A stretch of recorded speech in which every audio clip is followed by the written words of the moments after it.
بسم اللہ الرحمن الرحیم۔ آج پارہ نمبر 17 پڑھیں گے۔ اس بارے میں اللہ رب العزت نے ارشاد فرمایا، اقترب للناس حسابهم وهم فی غفلۃ معرضون۔ اللہ رب العزت نے ارشاد فرمایا کہ لوگوں کا حساب نزدیک ہے اور لوگ اس سے غافل ہیں۔ یعنی اس آیت مبارکہ میں اللہ رب العزت نے قیامت کے منظر کو بیان کرتے ہوئے یوں فرمایا کہ حساب کا دن تو قریب ہے۔ انسان کی جو امید ہے، انسان کی یہ جو سوچ ہے، یہ انسان کو لے ڈوبتی ہے۔ انسان یہ سوچتا ہے کہ ابھی میں جوان ہوں، ابھی بڑھاپا آئے گا تب جا کے میں اللہ کی عبادت کروں گا، ابھی میں اگر کوئی نیک کام کروں گا تو لوگ کیا کہیں گے کہ یہ تو جوانی میں ہی مسیتڑ بن گیا۔ تو اس چیز نے انسان کو نیکیاں کرنے سے غافل کر دیا، انسان کی سوچ نے انسان کو اس چیز سے دور کر دیا۔ جب کہ قیامت اتنی نزدیک ہے، نبی پاک صلی اللہ تعالیٰ علیہ وآلہ وسلم نے فرمایا میرے اور قیامت کے درمیان اتنا خلا ہے جتنا یہ میری 2 انگلیوں کے درمیان خلا ہے۔ آپ نے یوں ہاتھ اٹھا کے اشارتاً فرما دیا۔ اب حضور علیہ الصلوۃ والسلام اور قیامت کے درمیان اگر خلا ہی اتنا ہے تو پھر ہمیں اس چیز کا سوچنا چاہیے کہ قیامت ہمارے کتنی قریب ہے۔ پھر ہمیں اس چیز کا خیال رکھنا چاہیے کہ ہم نے اللہ کے ہاں جمع بھی ہونا ہے، وہاں پہ جا کے ہم نے اپنے ایک ایک سوال کا جواب بھی دینا ہے۔ آج تو انسان سوچتا ہے کہ میں نے چھپ کر گناہ کر لیا، لوگوں سے چھپ کر میں نے فلاں گناہ کر لیا تو کیا ہوا، لیکن یہی گناہ کل قیامت والے دن جسم کے جس عضو سے کیا ہوگا نا، وہ عضو خود بول کر کہے گا۔ ہاتھوں سے اگر چوری کرتے وقت ہاتھوں سے کام لیا تو یہ ہاتھ بول کر کہیں گے کہ میرے سے اس نے چوری کروائی۔ کانوں سے اگر کسی کی غیبت سنی ہوگی تو یہ کان بول کر بتائیں گے۔ آتا ہے نا، زبان کو تالا لگ چکا ہوگا اور جسم کا ہر ایک عضو اللہ کی بارگاہ میں بول بول کر بیان کرے گا۔ آج تو انسان سوچتا ہے کہ کوئی بات نہیں، میں نے آج فلاں گناہ کر لیا، لوگوں کو نہیں پتا چلا، میرے باپ کو نہیں پتا چلا، میرے دوستوں کو نہیں پتا چلا، کسی کو نہیں پتا چلنے دیا میں فلاں کے گھر سے چوری کر آیا، کسی کو نہیں پتا چلا میں فلاں جگہ جب وہ گناہ کر کے آیا ہوں۔ لیکن کل قیامت والے دن جو ہے ایک ایک عمل کا حساب میرا رب لے گا، وہاں ہر ایک چیز روزے روشن کی طرح سامنے آئے گی۔ تو پھر ہمیں اس چیز کا خیال رکھنا چاہیے۔ اور پھر آگے جو ہے وہ چل کے ملتا ہے اسی جو وہ پارے کے اندر، لو کان فیہما آلہۃ الا اللہ لفسدتا فسبحان اللہ رب العرش عما یصفون۔ اب اس آیت مبارکہ میں اللہ رب العزت کے ایک ہونے پر علامت ملتی ہے کہ اللہ ایک ہے، اس کے سوا دوسرا کوئی بھی خدا نہیں ہو سکتا، وہ اکیلا ہے، اس کا کوئی بھی شریک نہیں ہے، نہ دنیا بنانے میں، نہ اس کے کوئی کام کرنے میں، کچھ بھی کسی بھی قسم میں اس کا کوئی شریک نہیں ہے، وہ اکیلا ہے۔ اور یہ اکیلا ہونے پر یہ دلالت ہمیں یہاں سے ملتی ہے کہ اگر الہ 2 ہوتے تو کیا ہوتا۔ یہ مثال بڑی واضح کلمات میں میرے رب نے خود ہی بیان کر دی۔ میرے رب نے فرمایا اگر الہ 2 ہوتے تو لفسدتا، ضرور فساد ہوتا، یعنی خداؤں کا آپس میں فساد ہوتا، لڑائی ہوتی۔ ایک خدا نے کہنا تھا میں نے سورج کو مشرق سے لانا ہے، دوسرے نے کہنا تھا میں نے مغرب سے لانا ہے، تو پھر ہمارے دونوں کا اختلاف، پھر لوگوں کا اجماع کیسے ہوتا؟ جب خدا ہی دونوں آپس میں فساد میں ہوتے تو پھر جب وہ مخلوق کے ساتھ کیا چلنا تھا؟ آپ اسی چیز سے اندازہ لگا لیں، ایک گھر میں ایک باپ کے 2 بیٹے ہوں، ایک ہی خون ہے، لیکن ایک میٹھا پسند کرتا ہے، ایک تیکھا پسند کرتا ہے، ایک کی زبان کڑوی ہوتی ہے، دوسرے کی زبان شیریں ہوتی ہے، ایک جو ہے وہ کسی چیز کو تسلیم کر رہا تھا، دوسرا دوسرے کو تسلیم کر رہا تھا، جبکہ پیچھے خون ایک ہے، باپ ایک ہے، ماں ایک ہے، باوجود اس کے وہ آپس میں اختلاف کر رہے ہوتے ہیں۔ تو یہاں پر یہ آتا ہے کہ اللہ ایک ہے، اس کے سوا دوسرا کوئی نہیں۔ وہ آتا ہے ایک بڑھیا خاتون تھی، وہ چرخہ کاٹ رہی تھی، تو اس سے کسی نے پوچھا کہ جب تو اپنے رب ہونے کا یقین رکھتی ہے؟ اس نے کہا مجھے یقین ہے۔ تو کہا کہ کیسے، کوئی دلیل؟ اس نے کہا میرا یہ چرخہ دلیل ہے۔ تو پھر اس سے پوچھا گیا نا کہ رب کے ایک ہونے کا بھی تجھے یقین ہے؟ اس نے کہا یقین ہے۔ کہا اس پر کوئی دلیل؟ اس نے کہا میرا یہی چرخہ۔ پھر سوال ہوا کہ کیسے؟ اس نے کہا رب کے ہونے کا یقین اس وجہ سے ہے کہ چرخہ میں چلا رہی ہوں تو چل رہا ہے، اگر میں نہ چلاؤں تو نہیں چلے گا۔ اتنا بڑا یہ چرخہ، اتنا بڑا یہ پہیہ کیسے چلتا اگر اسے کوئی چلانے والا نہ ہوتا؟ اتنی بڑی کشتی یہ کیسے چلتی جب اسے کوئی چلانے والا نہ ہوتا؟ اور پھر آگے سے جب دوبارہ سوال ہوا نا کہ جب ایک ہونے کی کیسے دلیل ہے، اس نے کہا میں ایک تو صحیح چل رہا ہے، اگر دو ہوتے چلانے والے، ایک نے اس طرف کو چلانا تھا دوسرے نے اس طرف کو چلانا تھا تو اس نے بیچارے نے ٹوٹ جانا تھا۔ تو اس چیز سے علم ہوتا ہے کہ اللہ ایک ہے، اس کے سوا الہ کوئی نہیں، اسی کی عبادت کی جائے گی، اس کے سوا کسی دوسرے کی عبادت جائز نہیں ہے۔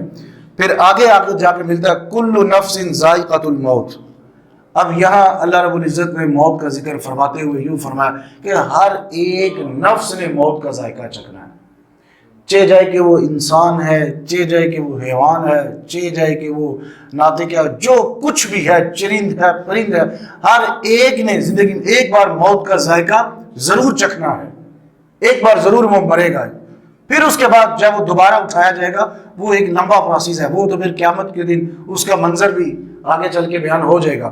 تو یہاں یہ کہ موت جب وہ ہر ایک کے لیے برحق ہے، پھر ہمیں اس چیز سے جب سوچنا چاہیے کہ جب ہم نے مرنا ہی مرنا ہے تو پھر ہم مرنے کی تیاری بھی تو کریں نا۔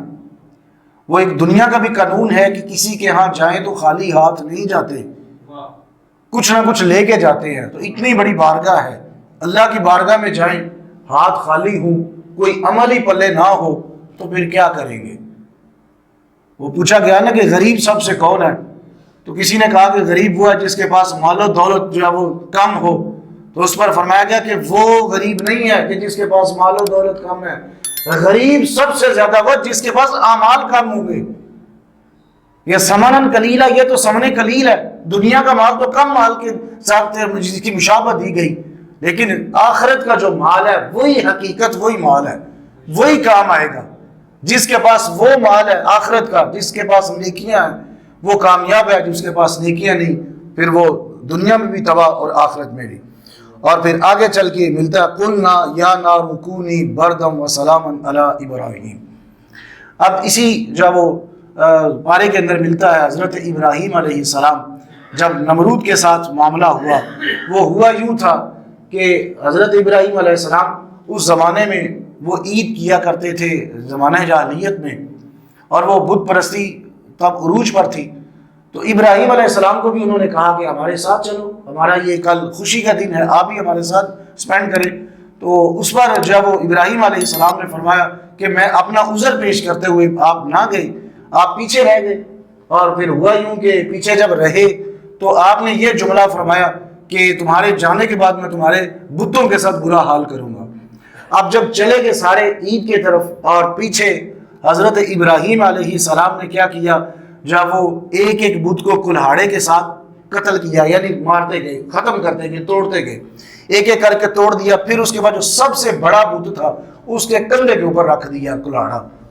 اور جب لوگ واپسی عید کر کے واپسی پر اپنے علاقے میں جب آئے تو انہوں نے پوچھا، سارے الہ جو ان کے جو جن کی وہ پوجا کرتے تھے سارے ٹوٹے ہوئے پڑے تھے، انہوں نے پوچھا کہ یہ کس نے کیا؟ تو جو اس وقت کے جو وڈیرے جنہوں نے یہ جملہ سنا تھا انہوں نے کہا کہ فتح یذکر یقال له ابراہیم، انہوں نے کہا کہ ایک نوجوان تھا جو ایسی باتیں کر رہا تھا، تو پھر اس پر کہا وہ یقیناً ابراہیم ہی ہوگا۔ تو حضرت ابراہیم علیہ السلام کو جب نمرود نے اپنے دربار میں بلایا، پوچھا کہ بتاؤ کس نے ہمارے خداؤں کے ساتھ ایسا کیا ہے، تو ابراہیم علیہ السلام نے بجائے اس کے کوئی جواب دیتے آپ نے کہا کہ وہ سامنے بڑا بت کھڑا ہے، اس کے کندھے کے اوپر کلہاڑا ہے، آپ اس سے پوچھ لیں۔ اور جب اس وقت اس سے یہ پوچھا نا تو آپ نے جب یہ جواب دیا تو آگے لوگوں نے کہا کہ یہ کیسے ممکن ہے، وہ تو بول ہی نہیں سکتا، وہ تو کچھ کام نہیں کر سکتا۔ تو حضرت ابراہیم علیہ السلام نے یہی آگے سے کہا، یہی تو میں سمجھانا چاہتا ہوں کہ وہ کچھ نہیں کر سکتا، جن خداؤں کی تم پوجا کرتے ہو، جن خداؤں کو تم پوجتے ہو، یہ تو کچھ بھی نہیں کرنے پر قادر۔ ہمارا خدا تو وہ ہے کہ جو مشرق سے سورج کو لاتا ہے، مغرب میں غروب کرتا ہے، ہمارا الہ تو وہ ہے، ہم تو اس کو خدا مانتے ہیں کہ جو نفع نقصان دینے پر قادر ہے، ہم تو ایسے کو خدا نہیں مانتے کہ جو اپنے اوپر سے مکھی بھی نہ ہٹا سکے۔ تو اس پر نمرود کو غصہ آیا۔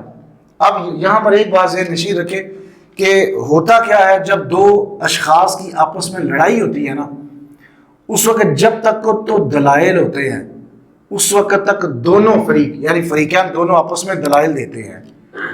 جب دلائل ختم ہو جاتا ہے پھر بات غصے پر آ جاتی ہے. بات سمجھ آئی؟ پھر بات غصے پر آن ختم ہو.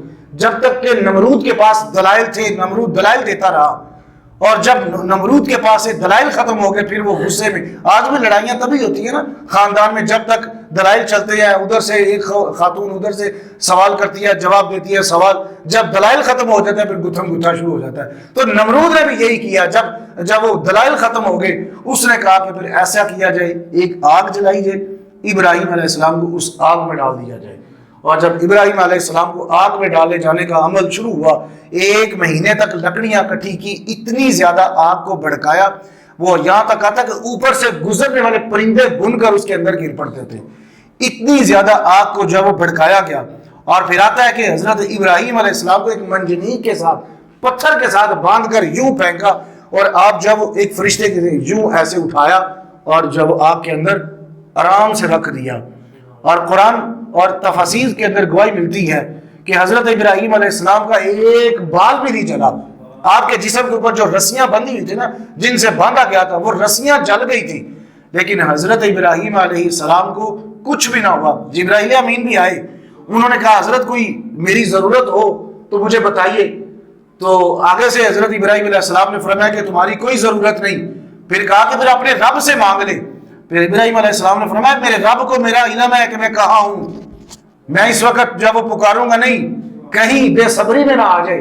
یہ بات جب ہمیں تو حکم ہے نا کہ دعا مانگے جب کبھی مشکل ہو, لیکن ابراہیم علیہ السلام کا تقویٰ دیکھے آپ نے یوں فرمایا کہ میرا رب دیکھ رہا ہے کہ میں کہاں ہوں, وہ سارا معاملہ دیکھتا ہے, سارا ماجرا دیکھ رہا ہے. اور پھر اللہ رب العزت کی طرف سے پھر آگ کو حکم ہوا قلنا یا نار کونی بردم و سلاما, کہ آگ تو ٹھنڈی ہو جا, اور فرمایا کہ اتنی بھی ٹھنڈی نہ ہونا کہ ان کو زیادہ ٹھنڈک لگے, کہا کہ سلامہ سلامتی والی بن جا. تو یہ ابراہیم علیہ السلام کا. اور پھر آگے چل کے ملتا ہے اسی پارے کے اندر سورۃ الحج کا آغاز ہو رہا ہے. اس کو سورۃ الحج اس وجہ سے کہتے ہیں کہ اس کے اندر جب حضرت ابراہیم علیہ السلام نے کعبۃ اللہ کو تعمیر کیا نا, تو آپ نے کعبۃ اللہ کی تعمیر کرنے کے بعد آپ نے جب ندا لگائی وَأَذِّن فِي النَّاسِ بِالْحَجِّ يَأْتُوكَ رِجَالًا وَعَلَىٰ كُلِّ ضَامِرٍ, آپ نے یوں آواز لگائی نا, تو یہاں تک اس کی تفسیر میں تفسیر خازن نے لکھا ہے کہ جب ابراہیم علیہ السلام نے یوں کہا نا اس کی طرف کہ حج تمہارے اوپر فرض کر دیا گیا, تو جب لوگوں نے اپنی ماؤں کے پشتوں کے اندر سے جواب دیا لبیک اللہم لبیک, اور روایت میں آتا ہے اس میں لکھا ہے کہ جس نے اس وقت لبیک اللہم لبیک کہہ لیا تھا, آج بھی اگر دیکھا جائے تو وہی انسان حج کو جاتے ہیں. یعنی اللہ رب العزت کی طرف سے حج اسی کے لیے ہے کہ جس نے اس وقت لبیک کہا تھا, یعنی جس کے کانوں تک آواز پہنچی تھی اس نے حج کر لیا, جس کے کانوں تک اس کی آواز نہ پہنچی تو وہ حج سے قاصر رہا. تو یہ اس جو ہے وہ پارے کے اندر سے ملتا ہے کہ اللہ رب العزت نے یہ ہمارے لیے یہ جو ہے وہ احکام اس میں نازل فرمائے.